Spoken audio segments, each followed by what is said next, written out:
bad runs. It's a decade of bad runs, and they all run together, Jerry.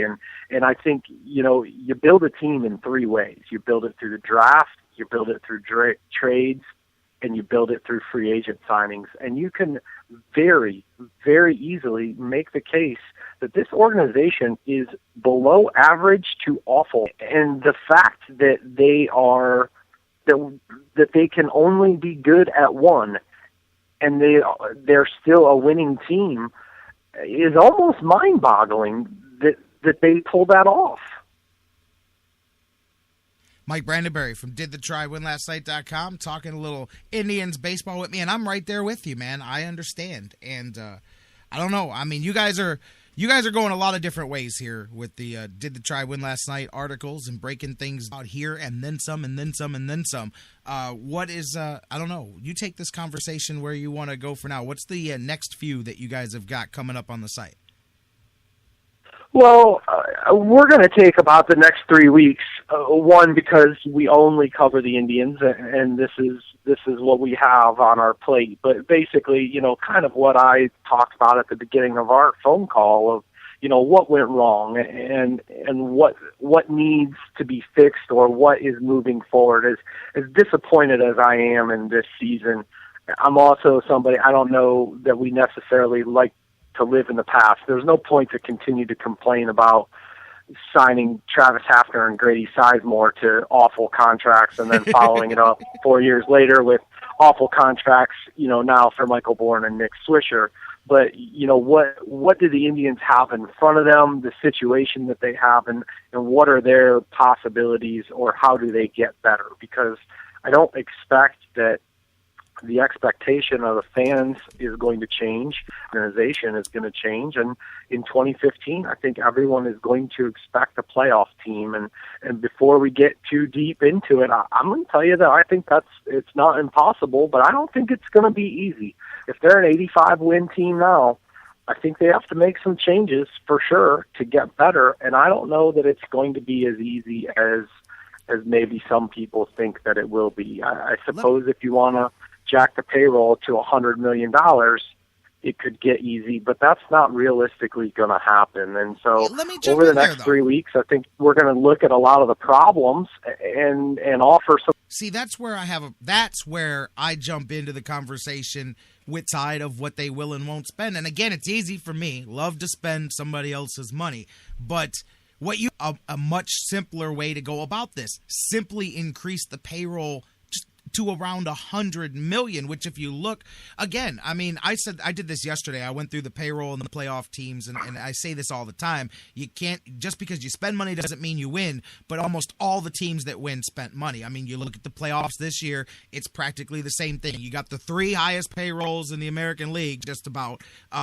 waiting for the two lowest to battle each other and see which wounded animal gets to limp in and get the right to play one of those guys in the second round. I mean, we went through it. You had two or three teams in the bottom, and everybody else is all top third of the league in the payroll. We know that. That's just the nature of the beast and the way it goes. But, that it sounds like a small amount. But, I mean, because I believe the way the payrolls have grown anyway, I mean, look at most of these teams. $100 million is about the area. I mean, you can tell me, again, you can point to Oakland all you want. And if people are happy with not winning a playoff series for 10 years, but getting there every year, I say that seems like a whole lot of work to just live Groundhog's Day over and over again and do the same thing. Because I got to believe, as desperate as you are to make the playoffs, 2 or 3 years in a row of that, it gets pretty tiresome if you're in Oakland to not get past that at some point. Doesn't still have the same buzz of continuing to make the playoffs for one round and then get knocked out or one game or whatever.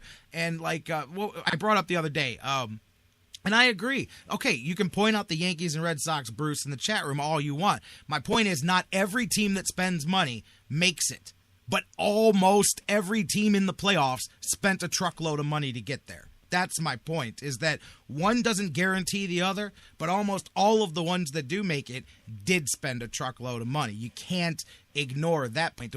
Then, hey, we know money can be spent badly because we're dealing with Nick Swisher and Michael Bourne in these contracts right now. So we misspent money, much like the Yankees. The only difference is we only misspent the little bit that we were allowed to spend. They misspend 3 times as much as our entire payroll every offseason. That's the difference. But we made the same mistakes, and that's why we're living in that. But you talk about that $15 million, and I know this is going to sound like a dream.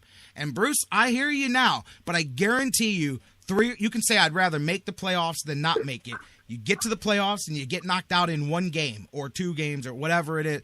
Every year, I guarantee you after 3 or 4 years, the buzz runs off of that. People were pretty getting worn out with the Cavaliers making the playoffs and not winning a championship every year. I know everybody's happy about LeBron now, but they forget how frustrated they were with the Cavs and LeBron at the end because they didn't get – and they were getting to the finals at least. They were getting, further along than a team like the A's. My point is, if a guy like – Victor Martinez, I'm just throwing the fantasy name out there, that number 1 would give you a dead jolt kickstart at the ticket office. No denying that he would bring some box office bang, as well as one of the best bats in the American League. If you brought him back, you add $15 million. Because I saw Hoynesy talking about it the other day, and it kind of ticked me off. He's like, well, they're not going to add $15 million to this payroll. To me, if that's the difference to make you a legitimate playoff/championship contending team, then you spend that $15 million. I'm not asking you to spend $115 million more. Spend that 15. And so that's what the average fan sees, and they say cheap Dolans, because they don't see it as overall. When they think you're 1 or 2 pieces away from doing something, they want you to go get those 1 or 2 pieces. I agree with you, and I mean, choosing to try and build a winner at $80 million is always going to be more difficult than trying to build a winner at $120 million. Of course. I didn't even say 120. I just said give me 100. I'll live with 100. and they're running uphill. They're the little brother of the Detroit Tigers in many ways, and that's one of them. The Tigers are definitely a team that deficit spends, and I don't think that the Indians have any interest or intention of ever deficit spending, and that's. Let me ask you, Mike. When I say that's not going to change, I'm not saying that it is or that it isn't acceptable. I guess that's where I go back to the things that we write and discuss on our site. I guess I'm never one to say, well, let's just write the story, spend more money, because while that is a great answer and an easy answer, it's just not going to happen. But here's my thing, Mike. You can not like it all you want, and I don't like it either, but it's not going to happen. And I understand. I don't even know if we can talk about it today, but I'll walk to Cleveland. I'll pick them up from the airport if it happens, but I don't think there's any chance that Victor Martinez is coming back here. They are not going to shell out the money for him, and unless I'll tell you, the only way I can see Victor Martinez ever coming back here is they'll have to trade Carlos Santana, because you're not moving Swisher, and they're not signing him. Mike, they're not signing Victor to play 3 of them. Mike, I agree. There's thing. I'm just saying. But you talk about you're not going to deficit spend. I don't think you would be deficit spending, because right now they're budgeting for a team that barely draws 15 or 16,000 at the box office. Now, I don't believe the day of packing the house every single night will ever return. But if you're a championship caliber team, you will definitely increase that gate. Now, you won't increase it all the way, but if you're budgeting for 15, I'm just saying, there is also, it's not like deficit spending if you add asses in the seats over the next few years, because the budget grows as well. So you can't budget for a big move and then at the same time look at it like you're still only going to draw peanuts. Now, if you are, then baseball's dead in Cleveland, and this whole conversation is redundant, and that may be something. I don't believe that that's reality. Some people do, though, and it's hard to argue with a team that wins 92 games and draws 500 fans a game less the next season than they did the year before. So, but I also don't look at the term to go with that, spending. Jerry. I think the Indians, have a great problem on their hands, and we've talked about this a little bit before. Is they are? I don't think there's any doubt. As we sit here today on October 2nd, they are the third dog in this town, and that disparity is only going to get wider, I think, as the Cavs start to play games. I agree. Barring, the unspeakable, I mean, that team's going to win at the Q. And the more they win, the more people are going to get excited. And this will definitely always be. That gap is going to widen before it's going to close. So I think, Mike, that's all the more reason to go with what you're saying. The Indians have to consider breaking the mold or doing something. Or getting buried. They have to do something differently because they've got to create some kind of buzz around their organization, because right now there is no buzz. Mike, that's what I've been pointing to for the last couple of months, is that come spring training and the first opening day of next year, you're right in the thrust of whatever the Cavaliers season is peaking into. You're coming down the home stretch of the season, heading towards playoff time. And there's going to be a lot of, I call it an open window for the Tribe. They can get blown away.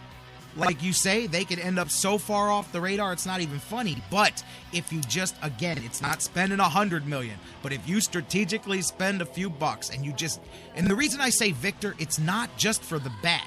He's one of the few guys out there that will move some of the bad feelings of letting the old Indians players leave because they wanted too much money. And it would erase a little bit of that cheap Dolan stigma. You're never going to get that. It has the double whammy. What you thought you were going to get from Swisher that you didn't come close to, of an actual lethal bat. And some people will buy some tickets because they're like, hey, man, Victor's back. All right, man, coming home. But it's a key window, like you said. You're going to have Cavs momentum. Whatever happens with the Browns here, you're going to have that momentum up against you. If Brohio is what your billboards around town are promoting come next March, you're done. You're dead in the water with this fan base. If you've got, it doesn't have to be Victor. I'm just saying, you got LeBron came home, so you could follow up the momentum of coming home. But regardless, if it's the same old, you're going to run the risk of just being swept over by the tidal wave of Cavs. I completely agree with you, and I mean, we talked about this when LeBron signed. We need to talk to the Indians, man. We need to talk to the Tribe. I don't want to be the wet blanket, but we've talked about this before. I think there's going to be a day where there's only two teams in this town, and I think it's the Indians that likely end up leaving at some point, and that I think is beyond disappointing in my mind for sure. Too. I mean, I'm a baseball fan first.